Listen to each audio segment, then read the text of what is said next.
I don't know what your father saw in you sometimes, Helen muttered, her voice cutting through the quiet kitchen like a knife.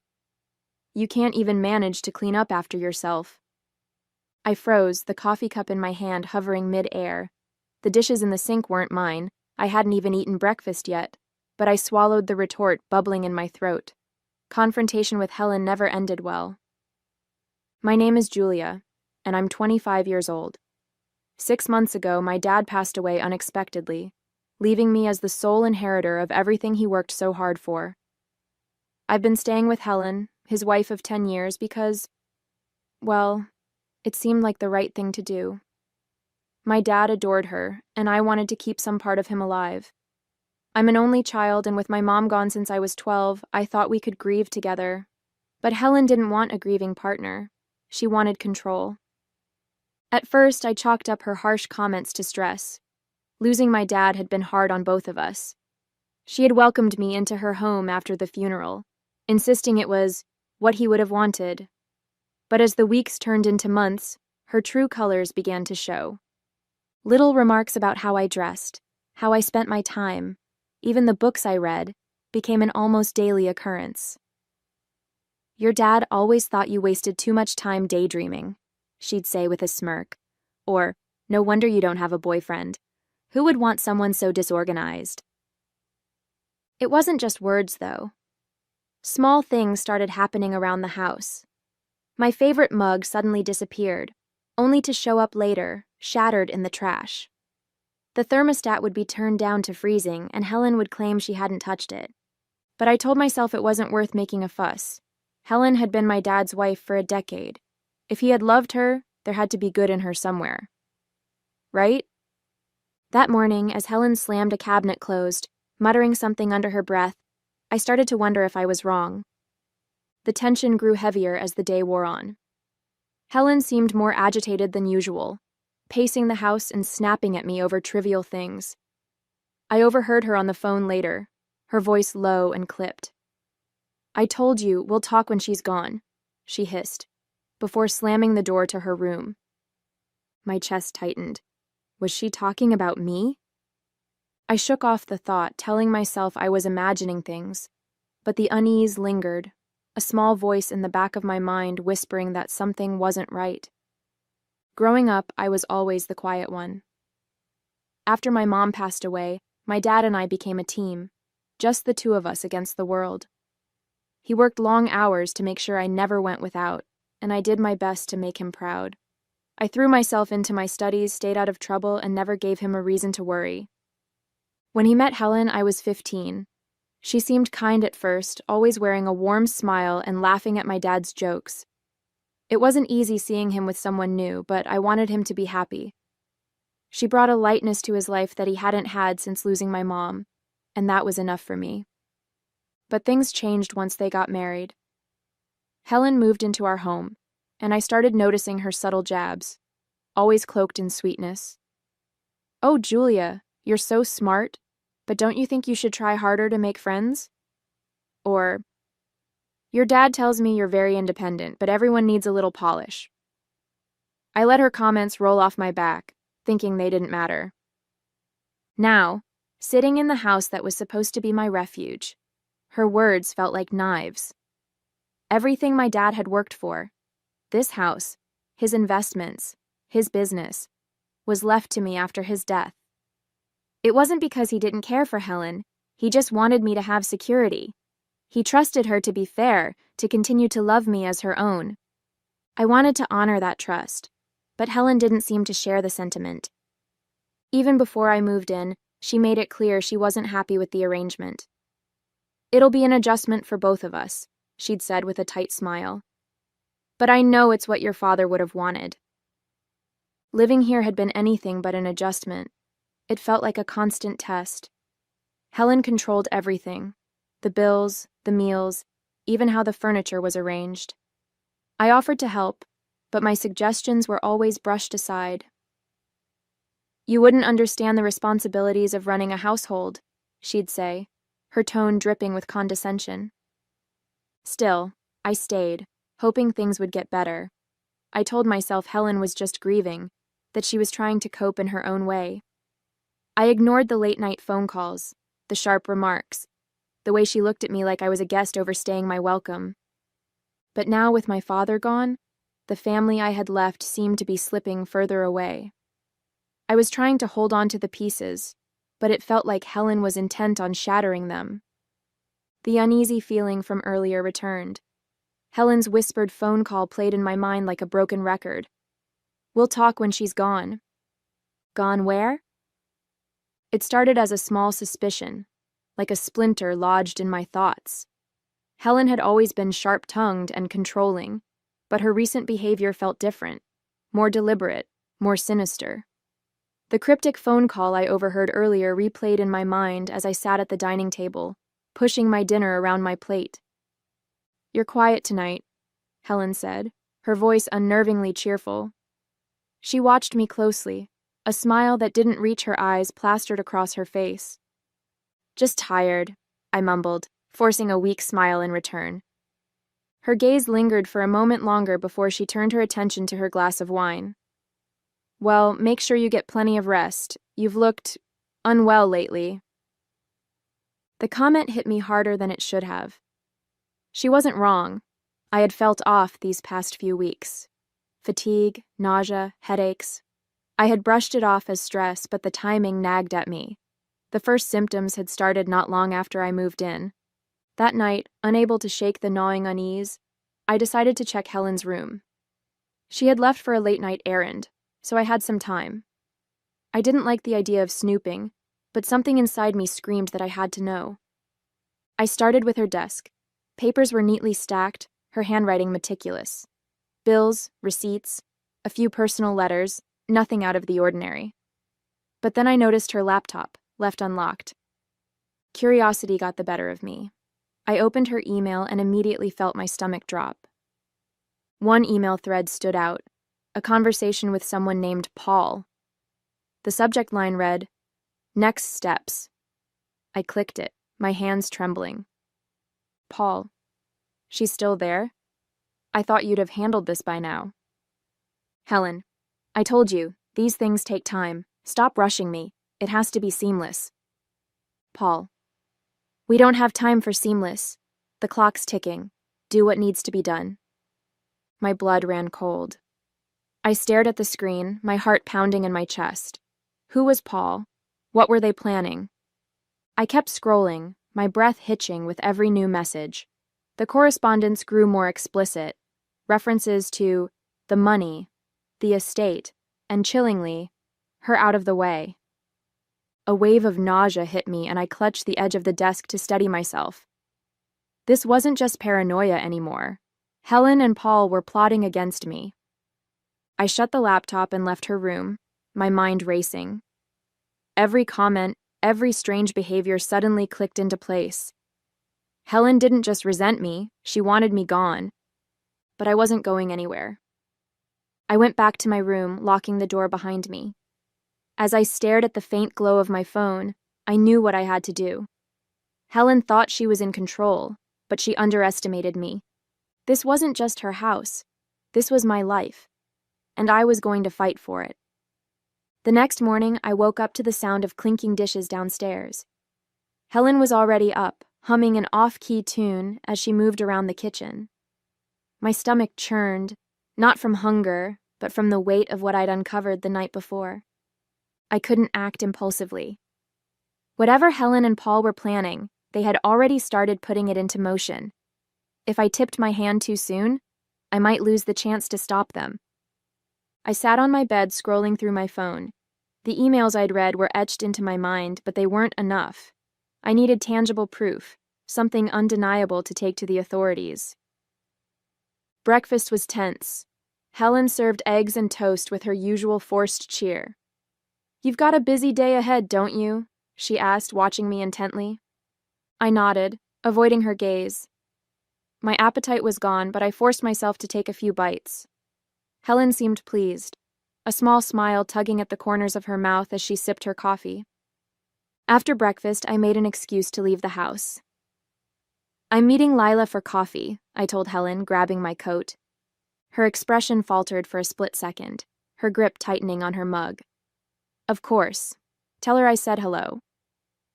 The moment I was out of the house, I called Lila. Julia, what's wrong? She asked immediately, sensing the panic in my voice. I need to see you, I said, my voice trembling. It's about Helen. I think she's trying to... I couldn't finish the sentence. The words felt too surreal. Trying to what? Lila pressed. Just meet me at the coffee shop, I said. When I arrived, Lila was already waiting at a corner table, her brow furrowed with concern. I sat down and recounted everything, the emails, Helen's comments, my symptoms. Lila's face darkened as I spoke. This is serious, Julia, she said. You need to go to the police. I will, I said, my voice steadier than I felt. But I need more proof. If I walk in with just suspicions, they might not take me seriously. Lila nodded. Then we'll get proof, whatever it takes. Her words gave me a sense of reassurance I hadn't felt in weeks. I didn't feel completely alone. We spent the next hour planning.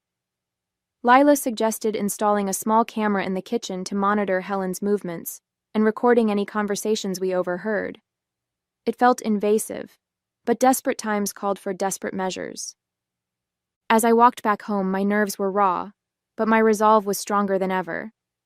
Helen might have thought she had the upper hand, but she underestimated me. The house felt colder when I returned. Helen was sitting in the living room, pretending to read a magazine, but her eyes flicked up as soon as I walked in. Coffee with Lila was nice? She asked, her voice syrupy sweet. Yes, I said simply, heading toward my room before she could press further. My heart was pounding, but I couldn't let her see even a hint of fear.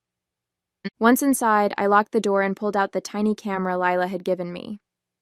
Installing it in the kitchen wasn't going to be easy, but it was necessary. Helen had to slip up eventually, and when she did, I'd be ready. That night, I waited until I was sure Helen was asleep. The house was eerily quiet as I crept downstairs, my footsteps muffled by the rug. In the kitchen, I found a spot behind a row of decorative jars where the camera would be hidden but still have a clear view of the room. The next few days were tense. I went about my usual routine, forcing myself to act as though nothing had changed, while the camera silently recorded everything. Helen's behavior grew increasingly erratic. She snapped at me for minor things, leaving a light on, forgetting to close a cupboard, and her phone calls became more frequent, her voice sharp and hushed. One afternoon, I decided to check the footage. I locked my door, plugged the camera into my laptop, and played the recordings. At first, there was nothing unusual, just Helen making tea or tidying up. But then, on the third night, I saw it. Helen stood at the kitchen counter, carefully pouring a white powder into a small jar labeled sugar. She paused, glancing toward the doorway as if expecting someone to catch her, before putting the jar back in its place. My stomach twisted. It wasn't just suspicion anymore. This was real. I called Lila immediately. I have proof, I whispered, my voice shaking. What did you find? I think she's been tampering with the food. I caught her on camera putting something in the sugar jar. Lila's silence on the other end was heavy. Finally, she said, Julia, you can't stay there. Not another night. Come to my place. I hesitated, glancing at the closed door of my room. I can't just leave. If I disappear, she'll know I'm on to her. Then what's the plan? Lila asked. I took a deep breath, the weight of the situation pressing down on me. I'm going to gather everything I can, emails, recordings, everything, and then I'll go to the police, but I need more time. Be careful, Lila said firmly. Promise me. I will, I said, though the knot in my stomach told me this was far from over. The next morning, I woke up to find Helen in an unusually good mood. She was humming to herself in the kitchen, the same tune I'd heard the day before, and even offered me breakfast with a smile. You've been looking so tired lately, she said, placing a plate of scrambled eggs in front of me. I made this just for you. You need your strength. The smell of the food turned my stomach. I glanced at the sugar jar on the counter, then back at the plate. My pulse quickened, but I kept my face neutral. "Thanks," I muttered, forcing a small smile. I pretended to take a bite, carefully shoving the eggs around the plate while Helen watched me from the corner of her eye. As soon as she left the room, I grabbed a plastic bag from the pantry and scraped the eggs into it. Whatever she'd done, I wasn't going to risk it. I tucked the bag into my purse, planning to have it tested later. That afternoon, I reviewed the footage again. This time, I found something even more chilling. Helen was on the phone with Paul, pacing the kitchen as she spoke. "She's still here," Helen hissed, her voice sharp with frustration. "I've done everything I can to make her uncomfortable, but she won't leave." Paul's voice was faint but clear. "Then you need to stop wasting time.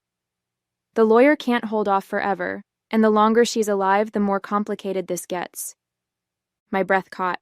The longer she's alive. It was no longer a question of if Helen was trying to harm me. It was a question of when. I spent the rest of the day gathering every piece of evidence I could. The video footage, the emails, and now the tampered food, all of it pointed to a clear and deliberate plan to get rid of me. That evening, I called Lila again. "I have enough," I said, my voice trembling. "I'm going to the police tomorrow." "Good," she said firmly. "And you're staying with me tonight. No arguments." I agreed, packing a small bag with essentials and the evidence I had collected. I told Helen I was heading to Lila's for a girls' night, masking my unease with casual indifference. She didn't question it, her focus seemingly elsewhere. But as I left the house, her parting words sent a shiver down my spine. "Enjoy your night, Julia," she said, her tone light but her eyes cold. "You never know when it might be your last." That night at Lila's felt like the first breath of fresh air in weeks. Her cozy apartment, filled with the smell of lavender and the sound of soft music, was a stark contrast to Helen's tense, cold house. "You're safe here," Lila said as she handed me a cup of tea. "We'll get through this." I nodded, clutching the mug like it was a lifeline. "I hope the police take me seriously," I said. "What if they think I'm being paranoid?" "You're not," Lila said firmly. "You've done everything right. You have evidence, more than enough to make them act." The next morning, we went to the police station. My heart pounded as I handed over the evidence. The emails, the video footage, and the bag of scrambled eggs I'd carefully stored in a sealed container. I explained everything.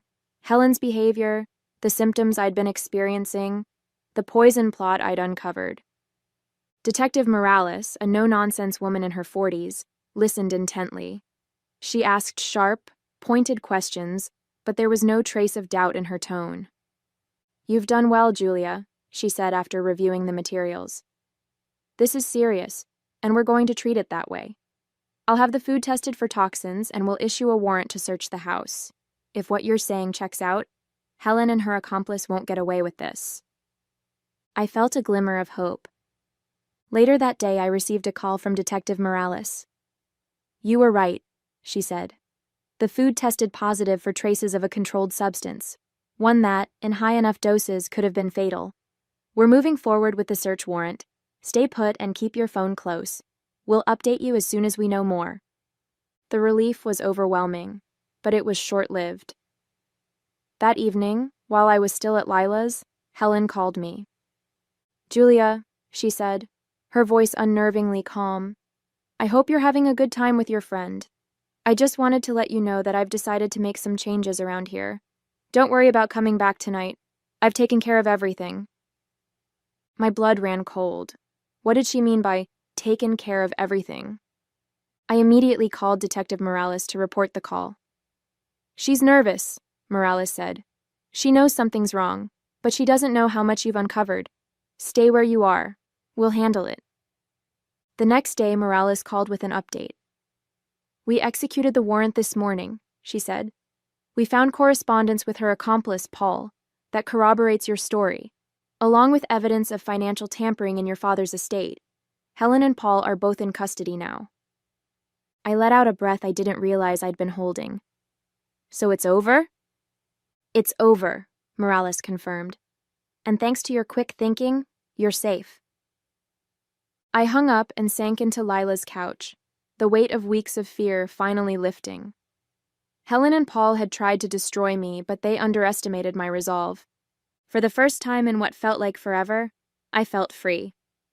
The day after Helen and Paul's arrest, I sat in Lila's living room, scrolling through news articles that covered the story. Words like poison plot and inheritance scheme flashed on the screen, each one a chilling reminder of how close I'd come to losing everything: my health, my father's legacy, even my life. "Look at this," Lila said, holding up her phone. She had found a local news piece featuring a photo of Helen being escorted into the police station, her expression a mix of anger and defeat. "It's surreal," I admitted, setting my phone down. "I lived with her. I trusted her, even when the cracks started showing." "And she betrayed that trust in the worst way," Lila said, her voice firm. "But you fought back, Julia. You didn't let her win." I wanted to believe her, but part of me still felt the weight of everything I had lost.